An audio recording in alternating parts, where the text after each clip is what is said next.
Assalamualaikum warahmatullahi wabarakatuh. Waalaikumsalam warahmatullahi wabarakatuh. Baiklah, kami dari kelompok 5 ingin menjelaskan hak asasi manusia.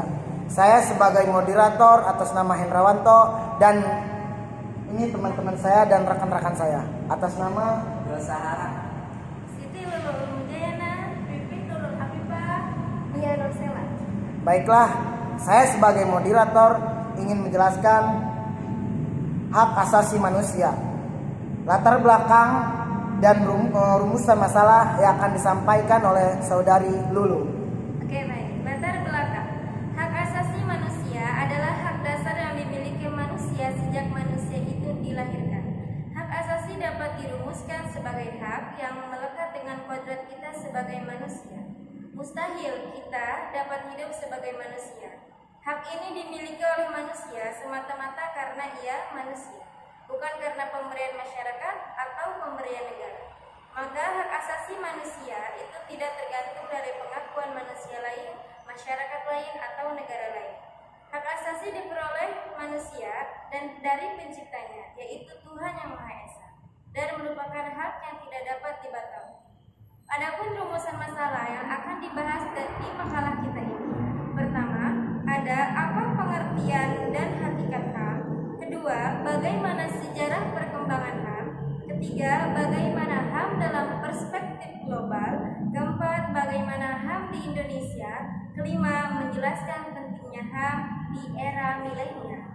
Baiklah, itu sudah dipaparkan latar belakang dan rumusan masalah oleh saudari Lulu.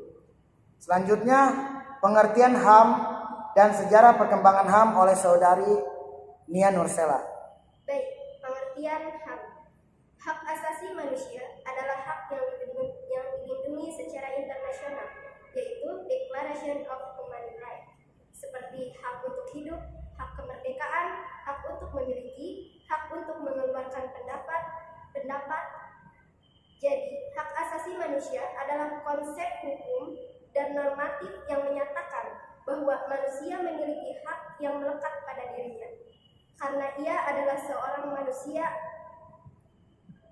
kapanpun, dimanapun, dan kepada siapapun, sehingga sifatnya universal. Selanjutnya, sejarah perkembangan HAM. Sejarah hak asasi manusia berawal dari Magna Carta di Inggris pada tahun 1215. Magna Carta merupakan cikal bakal kebebasan warga negara Inggris yang berupa kompromi pembagian kekuasaan antara Raja Johan dan bangsawannya.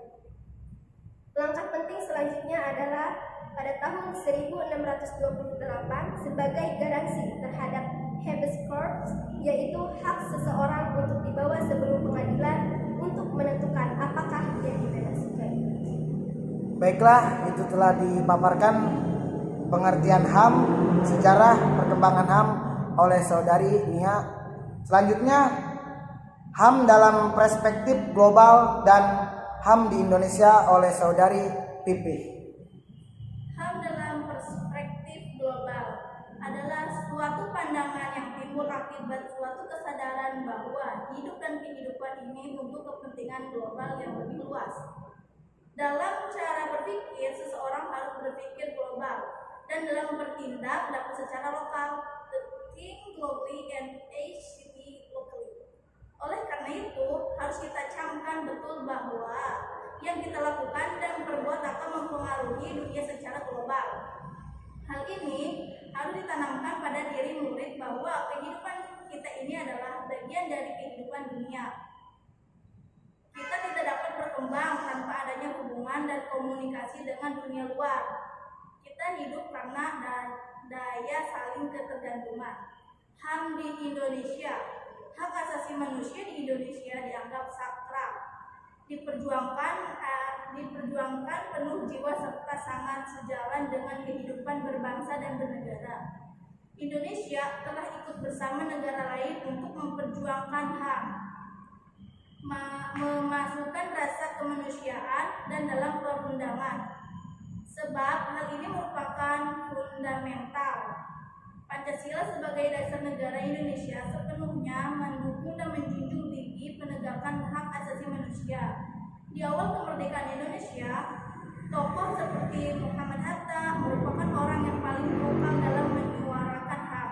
Indonesia dalam memperjuangkan haknya sebagai bangsa harus melewati beberapa fase, seperti halnya pembentukan organisasi. Organisasi yang didirikan tersebut mewadahi banyak orang di mana untuk merasa sadar bersama-sama memiliki hak-hak yang harus diperjuangkan dan dicapai. Baiklah, tadi telah dipaparkan yaitu HAM dalam perspektif global dan HAM di Indonesia oleh saudari Pipi. Selanjutnya pengertian pelindungan HAM di era milenial yaitu oleh saya sendiri, yaitu pengertian pelindungan HAM di era milenial ada 4. Yang pertama, jenis pelanggaran HAM di media sosial. Yang kedua, penceramaan nama baik. Yang ketiga, penipuan online. Yang keempat, bully. Baik, itu pengertian dari pelindungan HAM di era milenial. Selanjutnya, kesimpulan dan saran oleh saudara Yosahara. Kesimpulan, HAM adalah hak-hak dasar yang dimiliki oleh manusia sesuai kiprahnya. Setiap individu mempunyai keinginan agar HAM-nya terpenuhi. Tapi suatu hal yang perlu kita ingin, bahwa jangan pernah melanggar atau menindas hak orang lain.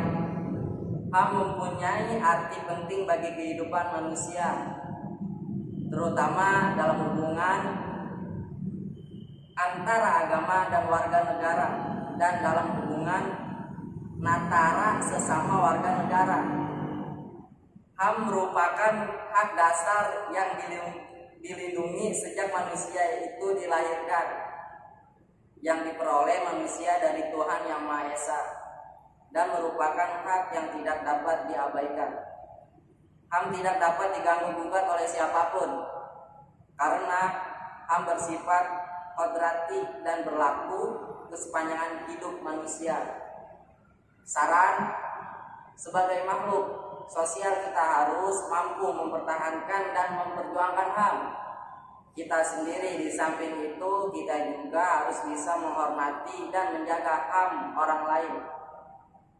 Jangan sampai kita melakukan pelanggaran HAM, dan jangan sampai pula HAM kita dilanggar oleh dan diinjak-injak oleh orang lain. Baiklah, itu kesimpulan dan saran telah dipaparkan oleh saudara Yosa. Mungkin cukup sekian dari kelompok kami, kelompok 5. Apabila ada kata-kata yang salah dan ucapan yang salah, mohon dimaafkan. Wabillahi taufiq wal hidayah. Wassalamualaikum warahmatullahi wabarakatuh.